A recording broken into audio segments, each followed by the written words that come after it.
In the 12th century, architects were designing sound systems so advanced we wouldn't see their equal for another 800 years. That's like building an iPhone in the Dark Ages. Medieval cathedrals had reverberation times 3 to 5 times longer than today's concert halls. These weren't accidents of construction. They were deliberate, sophisticated instruments of stone, built by people who understood sound in ways we're only now beginning to rediscover. Walk into any great Gothic cathedral, Notre Dame, Chartres, Salisbury, or Canterbury. Close your eyes and speak. Your voice doesn't just carry, it transforms. It becomes something otherworldly, something divine. A single note from a choir can hang in the air for 10 full seconds, layering upon itself, creating harmonies that seem to come from nowhere and everywhere at once. This wasn't just good luck. This was engineering. But here's the mystery that haunts historians and acousticians alike. Where did this knowledge come from? How did medieval builders, working without computers, without sound meters, without even basic physics textbooks, create acoustic environments so perfect that modern concert halls still can't match them? Knowledge this sophisticated doesn't just evaporate. Projects this massive, spanning decades, sometimes even centuries, require documentation, plans, and measurements. These cathedrals were built in the 12th and 13th centuries, so there should be records, technical drawings, and notes from master builders explaining their methods. But when we go looking for them, we find almost nothing. The buildings remain, but the documentation doesn't. That's not just unfortunate. That's suspicious. Let's break down what made these structures so acoustically extraordinary. And let's start with the most obvious element: height. Cathedral ceilings soar 50, 60, even over 100 feet into the air. That vertical space isn't just for show. It creates a massive volume for sound to expand into, giving it room to breathe and develop. Sound waves travel upward, bounce off those distant ceilings, and cascade back down in waves, creating layers upon layers of sonic texture. Then there's the material itself. Stone. Cold, hard, dense stone. It barely absorbs sound at all.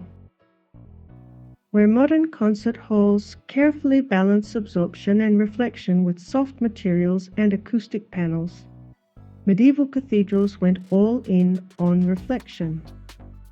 Every surface is hard, and every wall bounces sound back. The result is a space where sound doesn't die, it multiplies. The length of the nave played its own crucial role. These aren't compact spaces. They stretch on for hundreds of feet, creating a delay as sound travels from the altar to the back of the church and returns. That delay, combined with the height, creates reverberation times that can exceed 10 seconds. In a modern concert hall, 2 seconds is considered long. Imagine an environment where every sound you make echoes 5 times longer. Now, here's where it gets really sophisticated. Those vaulted ceilings weren't just aesthetically beautiful. They were acoustic instruments. The pointed arches of Gothic architecture don't just reach toward heaven metaphorically, but they direct sound upward and outward in precisely calculated ways. Look at the geometric complexity. Medieval builders were obsessed with sacred geometry, with ratios and proportions that appeared throughout nature and mathematics. They built using the golden ratio, using musical intervals translated into spatial dimensions. The height of a nave might relate to its width in the same ratio as a perfect fifth in music. This wasn't superstition. These mathematical relationships create acoustic resonances frequencies that naturally reinforce each other. The placement of pillars seems almost random at first glance, but study them closely.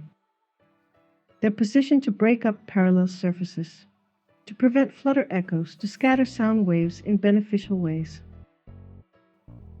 Each pillar acts as a diffuser, taking a simple sound wave and fragmenting it into 1,000 reflections, each traveling a slightly different path through the space.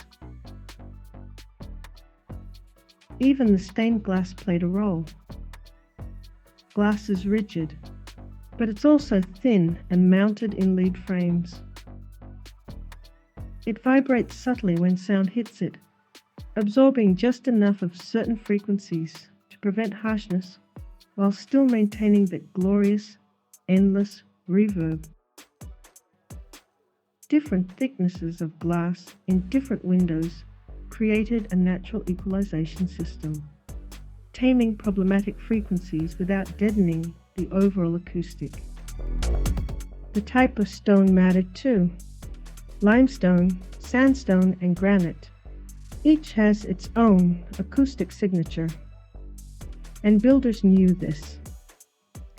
They chose stones not just for structural properties, but for how they would color the sound. A rougher stone scatters high frequencies differently than a smooth one.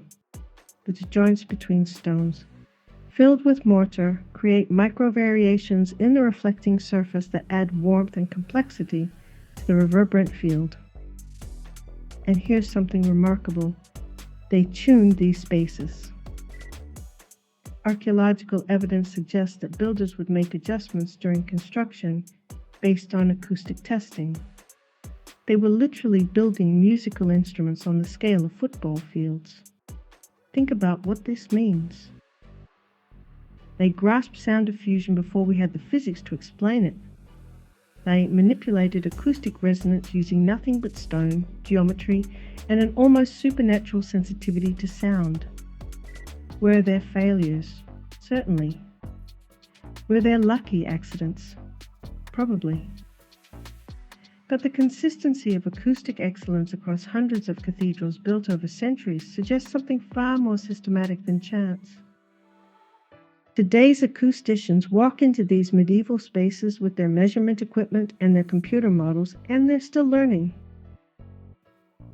Modern concert halls study cathedrals to understand how to create warmth, that sense of spaciousness, and the feeling of being completely surrounded by sound. We're rediscovering principles that craftsmen once knew in their bones. But here's where we need to ask some uncomfortable questions. For centuries, historians painted the medieval period as the Dark Ages, a time of ignorance, superstition, and primitive thinking. We were told these buildings were created by simple faith and brute labor. That narrative is crumbling. The evidence is literally carved in stone. These weren't primitive people stumbling toward beauty. They were sophisticated engineers working with advanced knowledge systems that we've only recently begun to understand. So, where did all the documentation go? Where are the treatises on acoustic principles? Where are the technical manuals that must have existed? Maybe the real Dark Ages weren't medieval times. Maybe they were the centuries after, when we lost this knowledge and convinced ourselves that it never existed in the first place. When we looked at these magnificent structures and saw only faith and luck, never recognizing the empirical genius that created them. The masters who built these cathedrals left us their masterworks, but somewhere along the way we lost the manual. Or maybe it was taken from us. These cathedrals are more than churches. They are proof that medieval builders knew things we're just now figuring out. They whisper a truth that mainstream history got wrong. Our ancestors weren't primitive. They were brilliant. And we're still playing catch-up.